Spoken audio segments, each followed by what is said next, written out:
Get ready to spice things up a bit today because we are taking a deep dive into kitchen English. Ooh, I like that. You know, I've always thought that learning new words is so much more fun when it has to do with something we all do. Absolutely. And that's why I am so excited about today's topic. Yeah, cooking. You know, cooking. Everyone's got to eat. Everyone's got to eat, right? Yeah. It's a universal language in a way. It is. And today we're going to be talking about some of those fun phrases, especially those tricky phrasal verbs that English speakers use in the kitchen. Yes, and those phrasal verbs can really add a little bit of spice to your English. Okay, phrasal verbs. Yeah. I am intrigued. All right. Break it down for me. Well, think about it this way. Okay. Instead of saying the pasta water overflowed, we would probably say the water boiled over.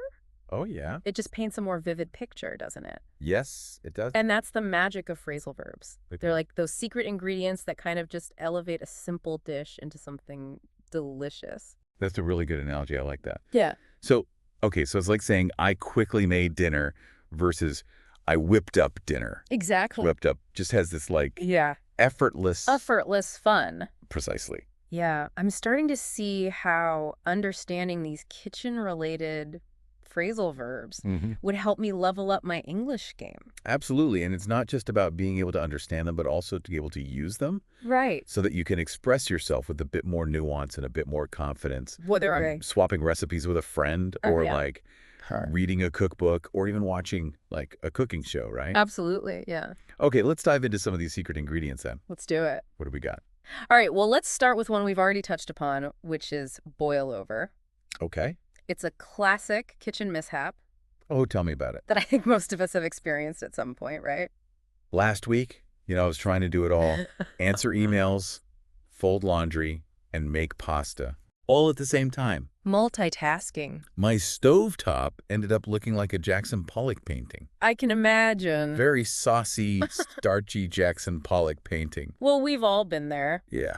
It's a good reminder to maybe stay focused in the kitchen. Yes. It is. Now, how about we try whip up? Okay. Whip up So whip up implies creating something quickly and easily. easily. Yeah, like my go-to whip up meal is avocado toast. Nice. 5 minutes, I'm good to go. Yeah, that's perfect. Perfect for when I'm short on time, but still want something healthy and delicious. Resourceful and delicious. I like it. Okay, what else? All right, so speaking of quick and easy, let's talk about cut up. Okay. This one's pretty straightforward. Okay. It means literally to cut something into smaller pieces. Okay, cut up. Yeah, I get that one. Yeah. I've got a question for you, though. Okay. Is there a difference between cut up and chop up? Oh, good question. Because when I think of chop up, I imagine like something more forceful. Right. Like when I'm like angrily dicing onions for soup. You've hit on a subtle but important distinction.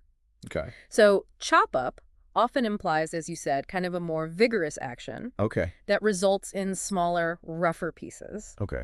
Whereas cut up is a bit more general Okay. and could really be used for any kind of cutting, Oh, interesting. from slicing to dicing to mincing. So chop up is for those like rustic, hearty dishes. Right. Where precision isn't so important. Yeah. And cut up is more versatile. Yeah, exactly. It's interesting how those little words can make such a difference in meaning. Absolutely. It's all about choosing the right tool for the job, Yeah. both in the kitchen and in language. Love it.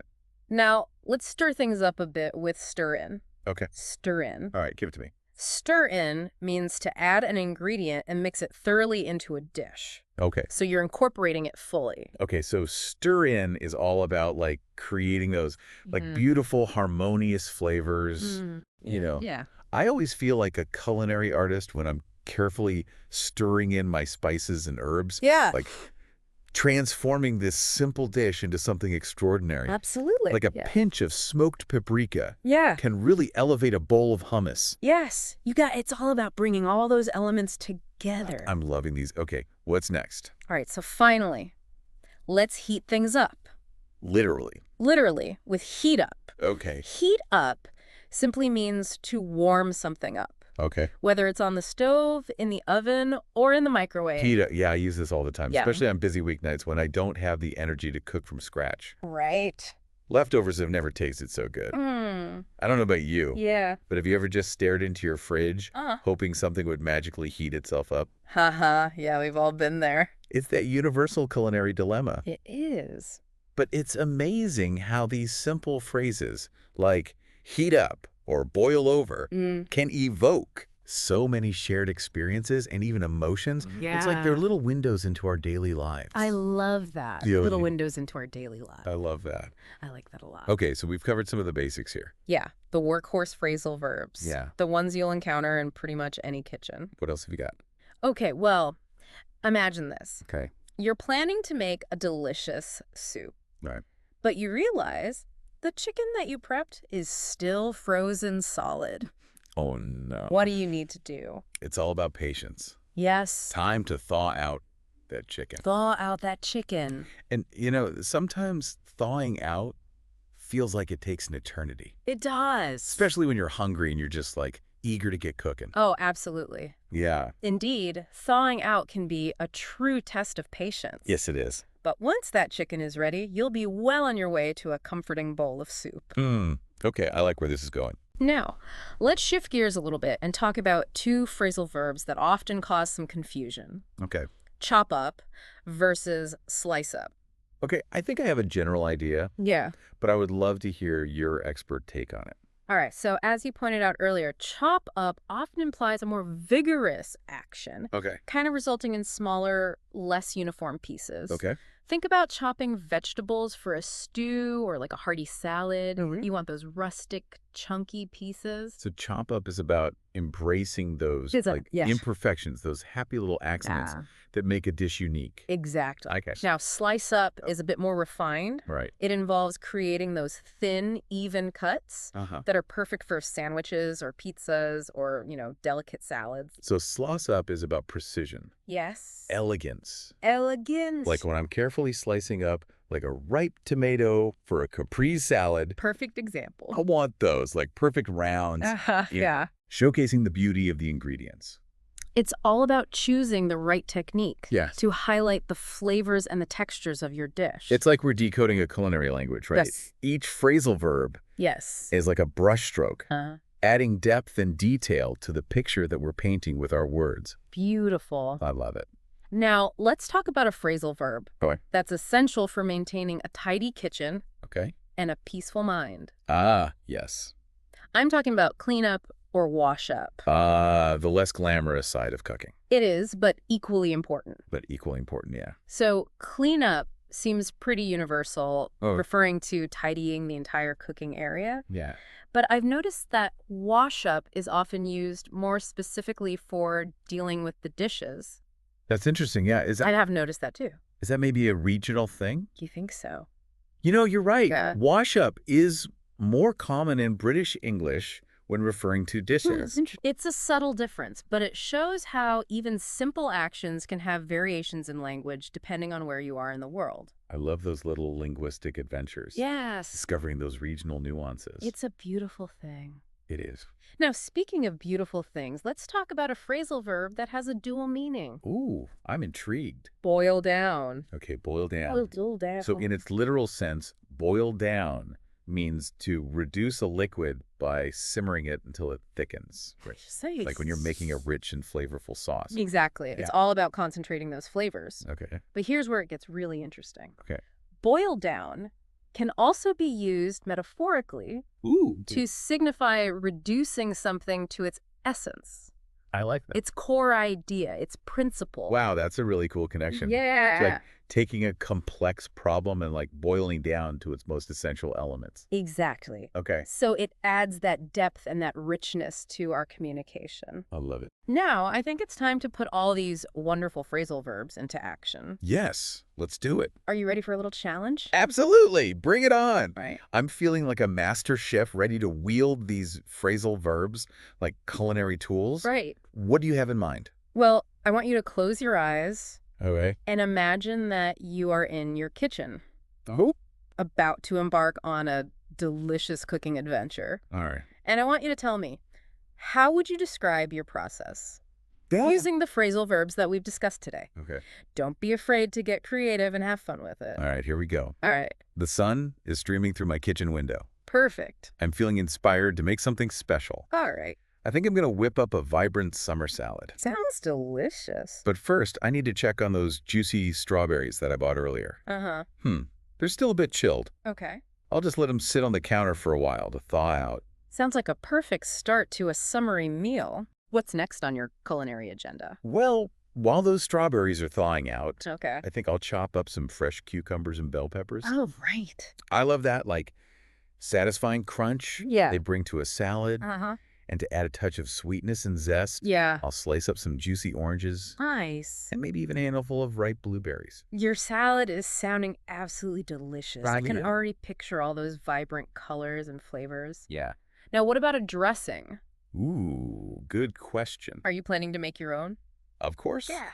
I have this, like, a simple go-to recipe Okay. that I love to whip up. Nice. It's just a blend of olive oil, lemon juice, and a touch of honey. Simple and delicious. And then I gently stir in Yeah.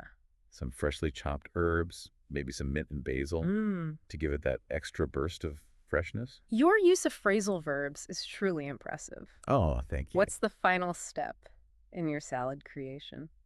Well, once those strawberries have thawed out, Yeah. I'll slice them up Uh-huh. and add them to the salad along with a sprinkle of toasted almonds Okay. for a bit of crunch. Yes. And of course, I'll make sure to clean up as I go. Important. A tidy kitchen is a happy kitchen. You've mastered the art of kitchen English. Thank you. It's been delightful exploring these culinary phrases with you. It has been so fun. But I have one final question for you. Okay. As you continue your language learning adventure, Yeah? what's one phrasal verb that you are most excited to start using in your everyday conversations? That's a tough one. It is a tough one. But I think I have to go with boil down.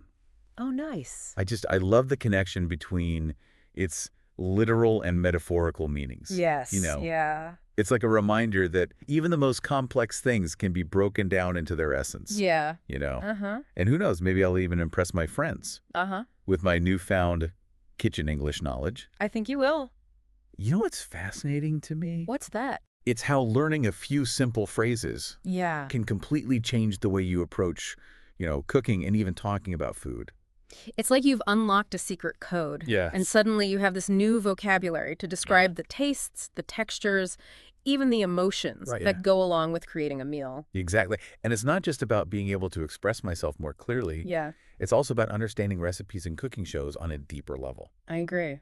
Like before, I may have skimmed over those phrasal verbs, but now I really get the nuances of what they mean. You've gained a whole new appreciation for the art of cooking. Yes. Both in practice and in language. So true. And the coolest part Yeah. is that these phrasal verbs, they're not just limited to the kitchen. Right? I could totally see myself using them in all sorts of situations. Absolutely. Like, I might whip up a presentation for work or chop up a long email into more manageable paragraphs. Exactly. They're so versatile. They've become so ingrained in the English language. So for all of our listeners out there who are eager to spice up their English, Yes. what's your advice? Well, first of all, don't be afraid to experiment. Okay. Have fun with these phrases. Try them out in different contexts.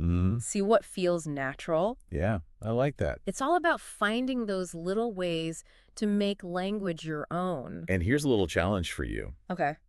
Next time you find yourself in the kitchen, try to consciously use at least 3 of the phrasal verbs we've covered today. Love it.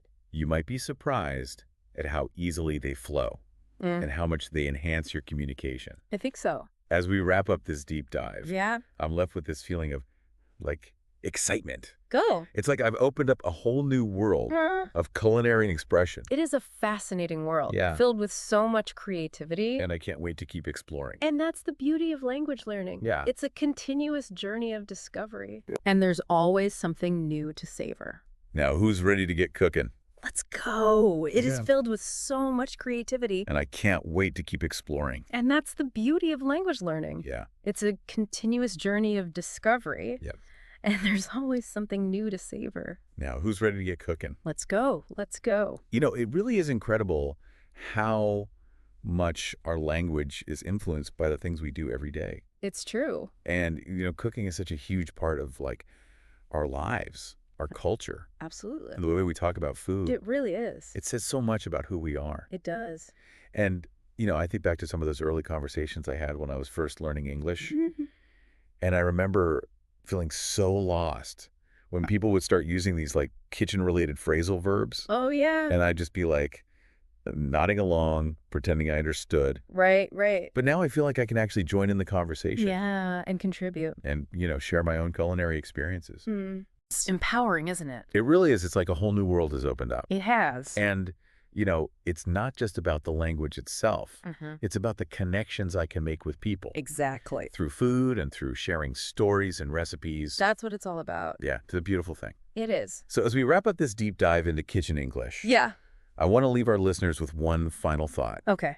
Don't be afraid to get creative in the kitchen. I like it. Both with your cooking and with your language. Yeah. Experiment with new flavors. Try out those phrasal verbs. Yes. And most importantly, have fun. That's the key ingredient. It really is. To enjoying the whole experience. Well, that's all the time we have for today. Okay. But I hope this deep dive has inspired you Yes. to not only whip up some delicious meals, yeah, but also to continue exploring the wonderful world of kitchen English. It's been a pleasure. As always, until next time, bon appétit.